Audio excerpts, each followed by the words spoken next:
বৰ্ণিল বসন্তৰ যি শোভাযাত্ৰা মানে ৰুটটো কেনেকুৱা হ'ব মানে ক'ৰ পৰা আহি ক'লৈকে গুচি কেনেকৈ আহিব অহা বছৰে হওক বা ইয়াৰ পিছৰ বছৰে হওক অসমৰ যিমানকেইখন অভিযান্ত্ৰিক কলেজ যিমানকেইখন ইউনিভাৰ্চিটি যিমানকেইখন কলেজ এই সকলোখিনিক সামৰি সকলোখিনিৰ শিক্ষাৰ্থীক সামৰি আমি বৰ্ণিল বসন্ত শোভাযাত্ৰাটো এবাৰ উলিয়াম ডক্টৰ বাবুল চন্দ্ৰ দাসৰ দৌল সম্পৰ্কে সুন্দৰকৈ বৰ্ণিত কৰা ইংৰাজী ভাৰ্চন এটা আমি তাতে আমাৰ বৰ্ণিল বসন্ত যিখন স্মৰণিকা তাত আমি প্ৰকাশ কৰি আহিছোঁ আজি 3 বছৰে প্ৰিয় বন্ধু বান্ধৱীসকল আজি মোৰ কাষত আছে সঞ্জীৱ দাস দাদা মোৰ কাষত আছে আপোনালোকে ইতিমধ্যে অৱগত অহা 1 মাৰ্চত বৰ্ণিল বসন্ত আমাৰ সকলোৰে মাজত এক বিশাল শোভাযাত্ৰা বিভিন্ন জাতি জনজাতিতে এখন বিশাল শোভাযাত্ৰা আমি দেখিবলৈ পাম আৰু এই বৰ্ণিল বসন্ত যিখন শোভাযাত্ৰা যিটো উৎসৱ বুলি ক'ব পাৰি এই বৰ্ণিল বসন্তৰ মুখ্য সম্পাদকৰ দায়িত্বত আছে সঞ্জীৱ দা আছে সঞ্জীৱ দা মোৰ চেনেললৈ আপোনাক স্বাগতম জনাইছোঁ নমস্কাৰ অকণমান বৰ্ণিল বসন্তৰ কথা আপোনাৰ মুখৰ পৰা জানিব বিচাৰে আচলতে বৰ্ণিল বসন্তনো কি হয় বৰ্ণিল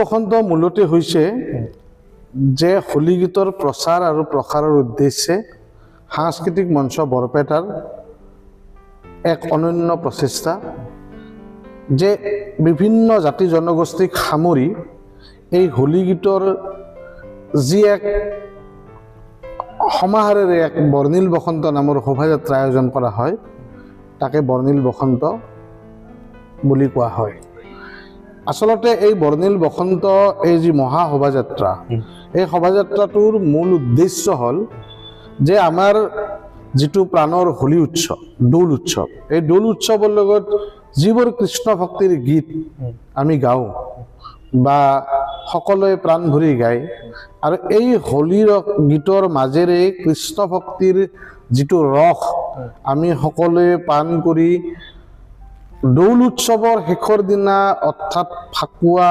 উৎসৱৰ দিনটোক আমি হোলী বুলি কওঁ এই হোলী দিনা যিবোৰ গীত মাধৱদেৱ শংকৰদেৱৰ দিনৰে পৰা চলি আহিছে সেই গীতবোৰক আমি বহলভাৱে প্ৰচাৰ কৰাৰ কাৰণে অকল আমাৰ মানুহখিনিৰ মাজতে সীমাবদ্ধ নাৰাখি আমি সাংস্কৃতিক মঞ্চ বৰপেটাই এই হোলী গীতখিনিক আমি আমাৰ সুৰত আৰু প্ৰতিটো জনগোষ্ঠীৰ ভাষাত হোলী গীতটো গোৱাই আমাৰ মূল উদ্দেশ্য যি হোলী গীত গাই কৃষ্ণ ভক্তিৰ ৰসত সকলো জাতি জনগোষ্ঠীয়ে এই গীতবোৰ গাব তেতিয়া অন্তত আমাৰ এই বৰপেটাৰ যিটো দৌল উৎসৱৰ লগত সংগতি ৰাখি হোলী গীত আমি গাওঁ সেই হোলী গীতটো প্ৰচাৰ আৰু প্ৰসাৰৰ মূল উদ্দেশ্য হ'ল বৰ্ণিল বসন্ত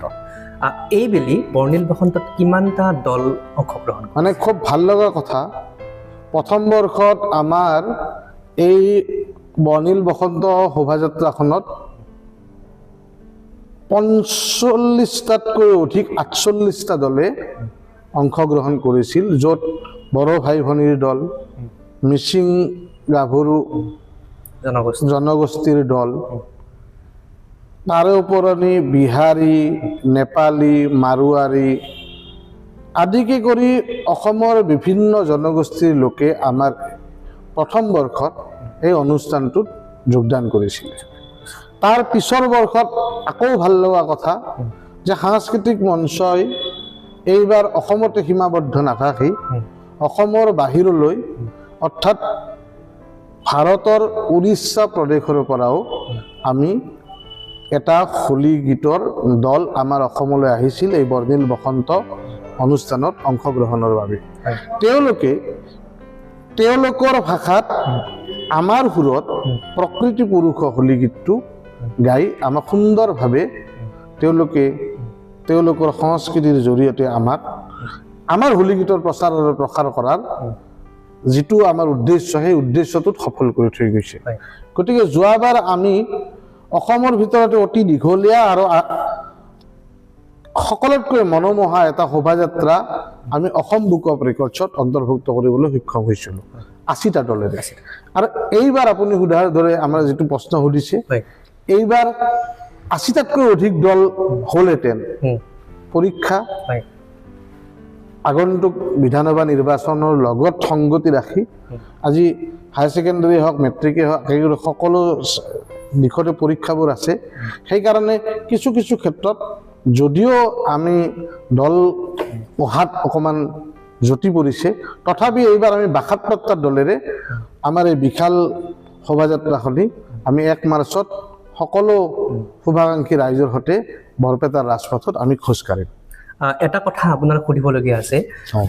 কিছুদিন আগতে যেতিয়া মই বৰপেটা সত্ৰৰ ডেকা সত্ৰীয়া বাপজনৰ ওচৰলৈ গৈছিলোঁ, তেখেতৰ পৰা মই বৰ্ণিল বসন্ত সম্পৰ্কে কিছু কথা সুধিছিলোঁ। তেখেতে কিন্তু এটা উদ্যোক্তাসকলক এটা মানে অনুৰোধ জনাইছিল। তেখেতে কৈছিল, মোৰ সাক্ষাৎকাৰটোত তেখেতে কৈছিল যে যদি যিসকল লোক ইয়াত মানে বিভিন্ন জাতি জনগোষ্ঠীৰ লোকে যিহেতুকে বৰপেটালৈ হোলী গীত পৰিৱেশন কৰিবলৈ আহিব বৰ্ণিল বসন্তত, তেওঁলোকক যদি এখন যদি তেনেকুৱা ধৰণৰ কিতাপ য'ত হোলী গীতৰ বৰ্ণনা থাকে, হোলী সম্পৰ্কে বৰপেটা দৌল মহোৎসৱটো সুন্দৰকৈ বৰ্ণনা কৰা থাকে, এখন যদি হাত পুথি তেওঁলোকক হিন্দী ভাষাৰে এখন যদি হাত পুথি প্ৰস্তুত কৰি তেওঁলোকক যদি দিব পৰা যায়, তেতিয়াহ'লে হোলীৰ যিটো গীতৰ যিটো প্ৰসাৰ বা হোলীৰ আমাৰ বৰপেটাৰ যিটো হোলীৰ তাৎপৰ্য, তেতিয়া সেই ভাষী লোকসকলে তেওঁলোকৰ হিন্দী ভাষাটো সকলোৱে পঢ়িব পাৰে কাৰণে সেইটো সকলোৱে বুজিব পাৰে। অকণমান মানে অনুৰোধ জনাইছে এই সম্পৰ্কে আপুনি।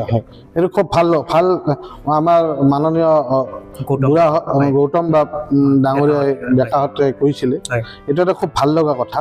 মানে তেখেতৰ যিটো উপদেশ সেইটো আমি আখৰে আখৰে পালন কৰিব চেষ্টা কৰিম আগন্তুক। তথাপি আপোনালোক ক'বলৈ ভাল পাম যে এই 3 বছৰে আমি এখন স্মৰণিকা মানে প্ৰকাশ কৰি আহিছোঁ, যিখন স্মৰণিকাৰ নাম হ'ল বৰ্ণিল বসন্ত। এই বৰ্ণিল বসন্ত স্মৰণিকাখনত মানে ভাল লগা বিষয়টো হৈছে যিটো প্ৰথম আৰ্টিকুল, সেই প্ৰথম আৰ্টিকুল আমাৰ বৰপেটা সত্ৰৰ মাননীয় বুঢ়া সত্ৰীয়া ডক্টৰ বাবুল চন্দ্ৰ দাসৰ দৌল সম্পৰ্কে সুন্দৰকৈ বৰ্ণনা কৰা ইংৰাজী ভাৰ্চন এটা আমি তাতে আমাৰ বৰ্ণিল বসন্ত যিখন স্মৰণিকা তাত আমি প্ৰকাশ কৰি আহিছোঁ আজি 3 বছৰে। গতিকে এই বছৰো আমি তেখেতৰ যিটো ইংৰাজী ভাৰ্চন আৰু অসমীয়া ভাৰ্চন, এই দুটা ভাৰ্চনে আমি তাত দিয়াৰ কাৰণে আমি চেষ্টা কৰি আহিছোঁ। এইবাৰো আমি তেখেতৰ ইংৰাজী ভাৰ্চনটো আমি দিছোঁ। আৰু এই যি ইংৰাজী ভাৰ্চনটো দিছোঁ, এইটো যিহেতু এটা আমাৰ আন্তঃৰাষ্ট্ৰীয় ভাষা হয় ইংৰাজীটো, গতিকে ইংৰাজী এই আন্তঃৰাষ্ট্ৰীয় ভাষাটোত হিন্দী ভাষীকে আদি কৰি যিমান সম্প্ৰদায়ৰ মানুহ আছে সকলোৱে অন্ততঃ ইংৰাজী মাধ্যমটো যিহেতু ভালদৰে আজিকালি অৱগত, গতিকে সেই অন্ততঃ আৰ্টিকেলটো পঢ়িলে খুব ভালকৈ এই যে কৃষ্ণ ভক্তিৰ বিষয়ে দৌল উৎসৱ সম্পৰ্কে যিখিনি জ্ঞান সেইটো আহৰণ কৰিব পাৰিব।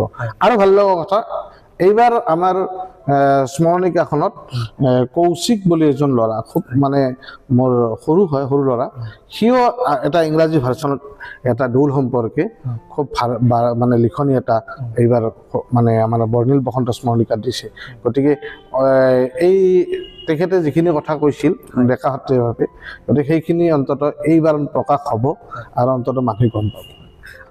যোৱাবাৰ যেতিয়া আমাৰ এই অসম বুক অফ ৰেকৰ্ডছ মানে অনুষ্ঠানটো হ'ব বুলি আমি সাধাৰণ সভাৰ মিটিঙত কৈছিলোঁ, তেতিয়া মানে পৰিকল্পনা সম্পৰ্কে এটা কথা কৈছিলোঁ যে অন্ততঃ এবাৰ হ'লেও আমি যোৱাবাৰ মুখ্যমন্ত্ৰী মহোদয়ে কৈ গ'ল যে বৰপেটাত আমি একেলগে ৫,০০০ মানুহক হোলী গীত মানে গোৱাম। কিন্তু সেই কথাখিনি তেখেতক সন্মান যাচিছোঁ। সেই কথাখিনি মই তেখেতে কোৱাৰ আগতে সাধাৰণ সভাৰ মিটিঙত কৈছিলোঁ যে সাংস্কৃতিক মঞ্চ বৰপেটাৰ আগন্তুক প্ৰচেষ্টা হ'ব যে আমি একেলগে বহি এঠাইত আমি মিনিমাম অন্ততঃ ৫,০০০ মানুহ বা ৬,০০০ মানুহেৰে আমি হোলী গীত এটা গান, যিটো হোলী গীত প্ৰকৃত পুৰুষৰ হোলী গীত হ'ব আমাৰ মাধৱদেৱে বিৰচিত। গতিকে সেই হোলী গীতটো আমি অন্ততঃ প্ৰদৰ্শন কৰিম একেলগে ৫,০০০ মানুহ। সাংস্কৃতিক মঞ্চই এই দায়িত্বটো নিষ্ঠা সহকাৰে পালন কৰিব, কাৰণ এই সাংস্কৃতিক মঞ্চৰ লগত জড়িত যিসকল ব্যক্তি মূলতঃ, যদিও মই মুখ্য সম্পাদক পদটোত মোৰ নামটো আছে, মই আপোনাক ক'বলৈ ভাল পাম যে এই বৰ্ণিল বসন্ত মহাশোভাযাত্ৰা অৰ্থাৎ সাংস্কৃতিক মঞ্চৰ যি অনুষ্ঠান, এই অনুষ্ঠানটোক 100% ৰূপত সফল কৰা মূলৰ ব্যক্তি কেইজনমান আমাৰ পিছফালে আছে। কিন্তু তেওঁলোকে পিছফালে আছে মানে কি, ধৰক মই যেনেকৈ আপোনাক বাইট দিব আহিছোঁ, তেওঁলোকে বাইট দিয়াৰ পৰা দূৰত আছে। কাৰণ কিয়, তেওঁলোকে নাম নিবিচাৰে কিন্তু কাম কৰে, কাম বিচাৰে। গতিকে মই প্ৰথমতে আপোনাক ক'বলৈ ভাল পাম যে এই মঞ্চৰ সভাপতি কুশান চৌধুৰী দেৱ। কুশান চৌধুৰী দেৱৰ মানে ইমান উৎসাহ, ইমান পজিটিভিটি এটা আছে যে যিকোনো ক্ষেত্ৰতে তেখেতে এটা কথাই কয়, তুমি কৰি থাকা, আমি আছোঁ। তাৰপিছত আপুনি নাম ল'ব লাগিব মুখ্য উপদেষ্টা দেৱাদীপ দাস, আমি চিম্ফুদা বুলি কওঁ, তেখেতৰ নামটো ল'ব লাগিব। তেখেত এনে একজন ব্যক্তি যিজনে কোনোদিনে বাইক দিবলৈ অকণমান লাজ কৰে, তেখেতে অলপ হেলা কৰে, কিন্তু কাম কৰাৰ ক্ষেত্ৰত, ভাল কাম কৰাৰ ক্ষেত্ৰত তেওঁ সকলোকে সমানভাৱে তেখেতে বিভিন্ন অনুষ্ঠানৰ লগত জড়িত, তেখেতে আগবঢ়াই দিয়ে। এই কুশান চৌধুৰী অথবা দেৱাদীপ দাস চিম্ফু দাৰ যি সাহস, বটবৃক্ষৰ দৰে।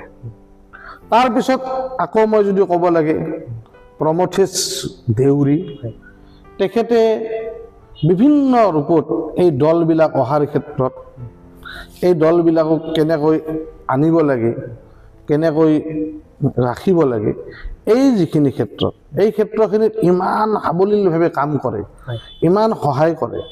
এই মানুহবোৰৰ কাৰণেই বোধহয় বৰ্ণিল বসন্ত সফল হৈছে। আৰু এই বৰ্ণিল বসন্ত যি ঠাইত আমি মানে অনুষ্ঠিত কৰোঁ, বিলত্তাৰী হাতীৰ ৰাখল থানৰ ওচৰত দল্লিৰবা পথাৰত। এই দল্লিৰবা পথাৰখন বিলত্তাৰী হাতীৰ ৰাইজৰ যি প্ৰচেষ্টা, যি হাৰত তেওঁলোকে মানে এই অনুষ্ঠানটোৰ লগত জড়িত হৈ পৰে, তেওঁলোকে অন্ততঃ এই অনুষ্ঠানটোৰ লগত জড়িত হৈ পৰাৰ কাৰণে বৰ্ণিল বসন্তই আজি সফলতাৰ মুখ দেখিছে। কাৰণ তেওঁলোকে, আমি এখন মঞ্চ, আমি এখন পেণ্ডেল যেতিয়া পাতি থৈ আহোঁ বা কিবা কৰোঁ, সেইটো আমি চিন্তা কৰিব নালাগে। কাৰণ কিয়, সেই বিলত্তাৰী ৰাইজখিনি এনেধৰণে ইয়াক পৰিচৰ্যা কৰে। যিকোনো ক্ষেত্ৰত আপুনি চাওক, কেতিয়াবা যদি চাফা কৰিব লাগে, চাফা কৰাৰ ক্ষেত্ৰতে হওক, খোৱা ধোৱাৰ ক্ষেত্ৰত, মানুহখিনি আপ্যায়নৰ ক্ষেত্ৰত যি ধৰণে লাগি থাকে দেহে কেহে, এইখিনিৰ কাৰণে আমি বিলত্তাৰী ৰাইজৰ ওচৰত সদায় ঋণী হৈ থাকিম সাংস্কৃতিক মঞ্চই। আৰু আপুনি আৰ্থিক দিশতে হওক বা মানসিক দিশতে হওক, মই মানে যদি আপোনাক নাম ক'ব লাগে, তেতিয়া দেৱাদীপ চিম্ফু মুখ্য উপদেষ্টা, মাননীয় গুণীন্দ্ৰনাথ দাসদেৱ, আমাৰ কুশান চৌধুৰীদেৱ, ৰবীন্দ্ৰনাথ দাস, ফণীন্দ্ৰনাথ দাস, প্ৰমথেশ দেউৰী, আৰু এই কাৰিকৰী দিশবিলাকত যিমানখিনি আগুৱাই নিয়ে।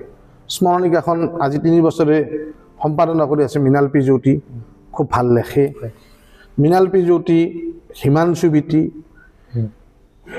ৰাণা দাস, শান্তনু আদি কি কৰি বিলত্তাৰীৰ ৰাইজ, ৰাতুল ওজাকে আদি কৰি যিমানখিনি মানুহ আছে, এই সকলোখিনিৰ অনন্য প্ৰচেষ্টা, মানে অকল এইবিলাকৰ নাম ক'লেই নহ'ব, নাৰীসকল আছে, এই নাৰীখিনিৰ কথা ক'ব লাগিব। যিসকল নাৰীৰ আন্তৰিকতা আছে, তেওঁলোকৰ কাৰণে আজি এই বৰ্ণিল বসন্তটো সুচাৰুৰূপে পালন হৈছে।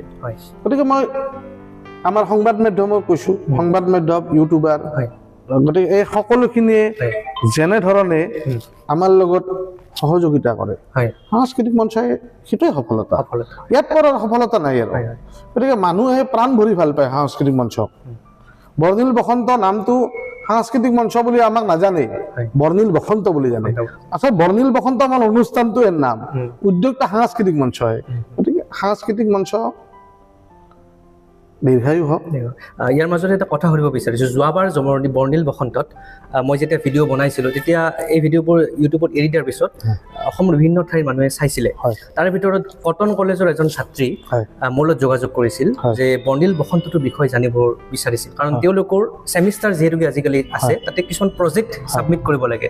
তেওঁৰ প্ৰজেক্টটো আছিল বৰপেটা দৌল মহোৎসৱ, আৰু তাৰে লগত সংগতি ৰাখি বৰ্ণিল বসন্ত তেখেতে জানিব বিচাৰিছিল।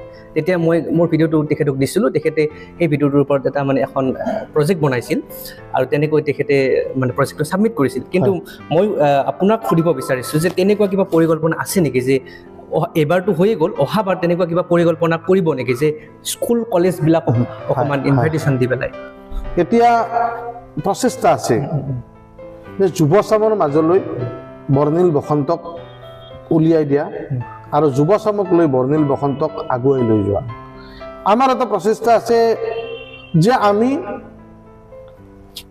অহা বছৰে হওক বা ইয়াৰ পিছৰ বছৰে হওক অসমৰ যিমানকেইখন অভিযান্ত্ৰিক কলেজ, যিমানকেইখন ইউনিভাৰ্চিটি, যিমানকেইখন কলেজ, এই সকলোখিনিক সামৰি, সকলোখিনিৰ শিক্ষাৰ্থীক সামৰি আমি বৰ্ণিল বসন্ত শোভাযাত্ৰাটো এইবাৰ উলিয়াম। এই সকলোখিনিক আমি শিকোৱাৰ কাৰণে আমি নিজে দৰকাৰী দায়িত্ব ল'ম। আমাৰ ৰবীন্দ্ৰনাথ দাস আছে, নকুল দাস আছে, তেওঁলোকক আমি মানে অনুৰোধ জনাম, তেওঁলোকে অন্তত স্কুল কলেজবিলাকত যাই যদি শিকাব লাগে দৰকাৰ হ'লে শিকাব। কিন্তু অসমৰ প্ৰায়কেইখন স্কুল কলেজক লৈ বিভিন্ন ভাষা ভাষীৰ লোকৰ দ্বাৰাইদি যুৱচামক লৈ আমি এবাৰ বৰ্ণিল বসন্ত অনুষ্ঠান কৰিম বুলি মনত এটা আমাৰ সংকল্প আছে। আচল কথা এই যে ব্যস্ততা, দৈহিক ৰূপত মই যিমানখিনি দৌৰিছোঁ, মানসিক ৰূপত মুখ্য উপদেষ্টাকে ধৰি সভাপতিকে ধৰি তেওঁলোকে মানসিক ৰূপত মোক যিখিনি ছাপোৰ্ট কৰিছে যে তুমি দৌৰা, তুমি দেহেকে খাটা, কিন্তু আমি আছোঁ, এই যে মানসিক ৰূপত মোক প্ৰস্তুত কৰিছে, দৈহিক ৰূপত দৌৰাৰ যিটো কষ্ট, এই কষ্টটো বহুত পৰিমাণে লাঘৱ হৈছে। আৰু যিসকল মোৰ লগত সতীৰ্থই লাগি আছে সেইসকল সতীৰ্থক মই মানে ধন্যবাদ যাচিবই লাগিব, কাৰণ কিয় সেই সকলো সতীৰ্থৰ কাৰণে আজি বৰ্ণিল বসন্তই এটা বেলেগ অনন্য ৰূপ লৈছে। গতিকে আৰু শুভাকাংক্ষী ৰাইজ, বৰপেটা ৰাইজৰ ওচৰত সদায় কৃতজ্ঞ হৈ থাকিম, কাৰণ বৰ্ণিল বসন্তক প্ৰাণ ভৰি ভাল পায়। বৰ্ণিল বসন্ত অনুষ্ঠানটোক তেওঁলোকে প্ৰাণ ভৰি মানে আঁকোৱালি লৈছে। তেওঁলোকে এই বৰ্ণিল বসন্ত অনুষ্ঠানটো নহ'লে সোধে কি হ'ল, এইবাৰ নহ'ব নেকি? আমি যদি এমাহ পিছুৱাই আহোঁ সোধে কিয় এইবাৰ নহ'ব নেকি? এই যে নহ'ব নেকি বুলি সোধে, বৰপেটা ৰাইজৰ তাৰমানে বৰ্ণিল বসন্তৰ প্ৰতি আকুণ্ঠ মৰম আছে। গতিকে সদায় কৃতজ্ঞ হৈ ৰ'ম বৰপেটাবাসী ৰাইজৰ লগত, প্ৰবাসী বৰপেটাৰ লগত, গতিকে সকলোখিনি মানুহখিনিৰ লগত কৃতজ্ঞ হৈ থাকিম। সংবাদ মাধ্যমৰ ওচৰত কৃতজ্ঞ হৈ থাকিম। তেওঁলোকে এই যদি বৰ্ণিল বসন্ত অনুষ্ঠানটো আগুৱাই নিদিলেহেঁতেন, অন্ততঃ বৰ্ণিল বসন্ত আজি ইমানখিনি সফলতাৰ শিখৰত নগ'লহেঁতেন। বিলুপ্তাৰী ৰাইজৰ ওচৰত সদায় কৃতজ্ঞ হৈ থাকিম। সভাপতি কুশান চৌধুৰী, ৰবীন্দ্ৰনাথ দাস, ফণীন্দ্ৰনাথ দাস, মুখ্য উপদেষ্টা দেৱাদীপ চিম্ফু, গুণীন্দ্ৰনাথ দাস, দীপক কুমাৰ দাস আদিকে কৰি আমাৰ যিখিনি মানুহ আমাৰ লগত জড়িত হৈ আছে, এই সকলোখিনিৰ ওচৰত মই অন্তত মুখ্য সম্পাদক হিচাপত চিৰকৃতজ্ঞ আৰু ঋণী হৈ থাকিম, কাৰণ এইখিনি মানুহৰ কাৰণে এটা 10 বছৰৰ সপোন সফল ৰূপত আজি 3 বছৰত ভৰি দিবলৈ আগবাঢ়িছে। শেষত আপোনাক সুধিব বিচাৰিছোঁ, বৰ্ণিল বসন্তৰ যি শোভাযাত্ৰা মানে ৰুটটো কেনেকুৱা হ'ব, মানে ক'ৰ পৰা আহি ক'লৈকে গুচি কেনেকৈ আহিব?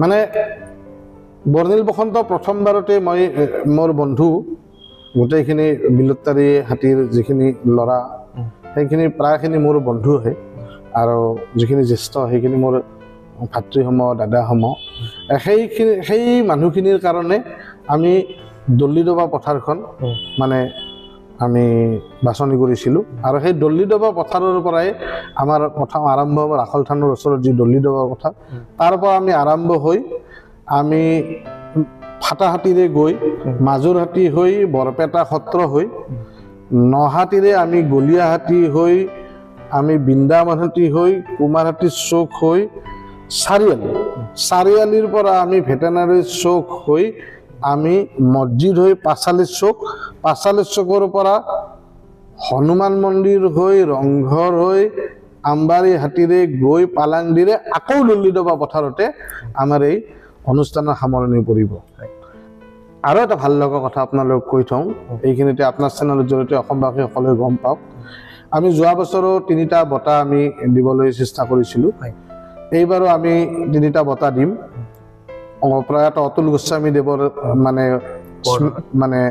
স্মৃতিত এটা বঁটা দিয়া হ'ব, সংস্কৃতি সাধক বঁটা। এই সংস্কৃতি সাধক বঁটাটো যোৱাবাৰ আমি ৰবীন্দ্ৰনাথ দাসক দিছিলোঁ, এইবাৰ আমি নকুল দাসদেৱক দিম। আৰু আমি বসন্ত কুমাৰ বায়ানৰ স্মৃতিত, সত্ৰীয়া শিল্পী বসন্ত কুমাৰ বায়ানৰ স্মৃতিত আমি হোলীপ্ৰাণ বঁটা এটা দিওঁ। এই হোলীপ্ৰাণ বঁটাটো যোৱাবাৰ আমি জয়ন্ত দাস কাকালৈ দিছিলোঁ মৰণোত্তৰভাৱে। তেখেত আমাৰ মাজত নাছিল। যেতিয়া আমি বঁটাটো দিয়াৰ ঘোষণা কৰিছোঁ তেখেত আছিলে, কিন্তু সময়ত তেখেত নিয়তিৰ পৰিহাসত তেখেতৰ মৃত্যু হয়। আৰু তেখেতৰ কাৰণে আমি পৰিয়ালবৰ্গক এই বঁটাটো দিছিলোঁ।